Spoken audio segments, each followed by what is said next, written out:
Thank you, ladies and gentlemen, distinguished guests. So I'll talk about the Baltic states phenomena. And indeed, for the Baltic states, the phenomena of disinformational operations is nothing new.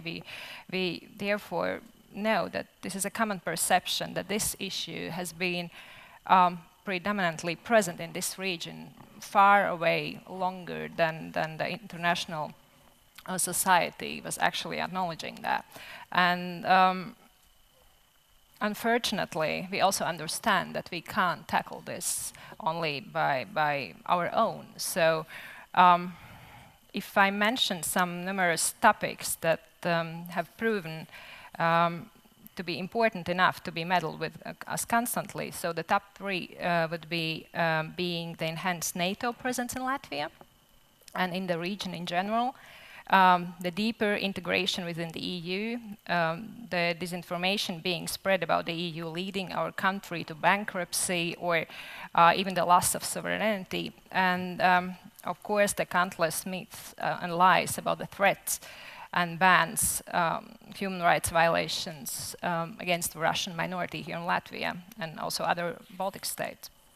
And so thinking about the best and most effective vaccine for such kind of disinformation, knowing that our society is used to be misled all the time by the Kremlin disinformation, we know that we need to enhance also the media literacy of the people. Being known that the Russian media will be always present here.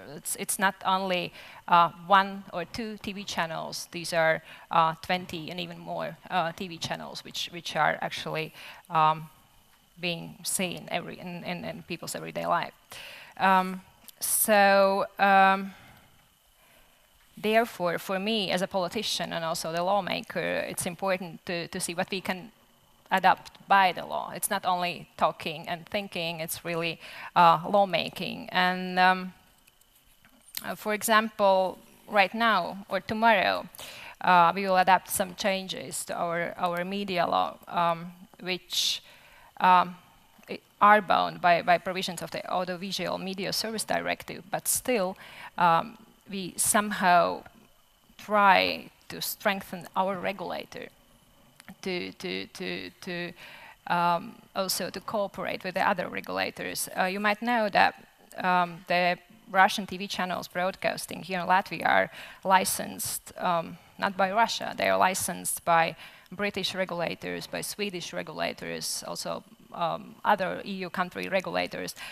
Therefore, there should be found a way how our attempts to clean our information environment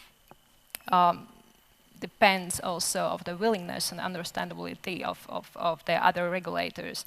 And we really hope that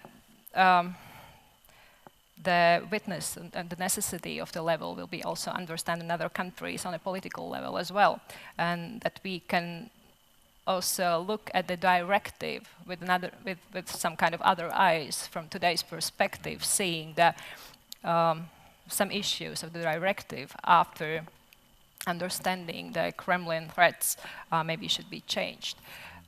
So this is what we politically stay for, is we hope that we could work more together, that we can actually focus more together within the EU perspective and help our regulators to be more working together, yes. So this is just a possibility being on the same page on this very particular issue. And since you have a little bit of time left, I do want to give you the opportunity, if you will, to dive a bit more into detail about the changes to the media law that you refer to. What in particular? For example, one of new approaches is if there is if one regulator has proven that the channel has,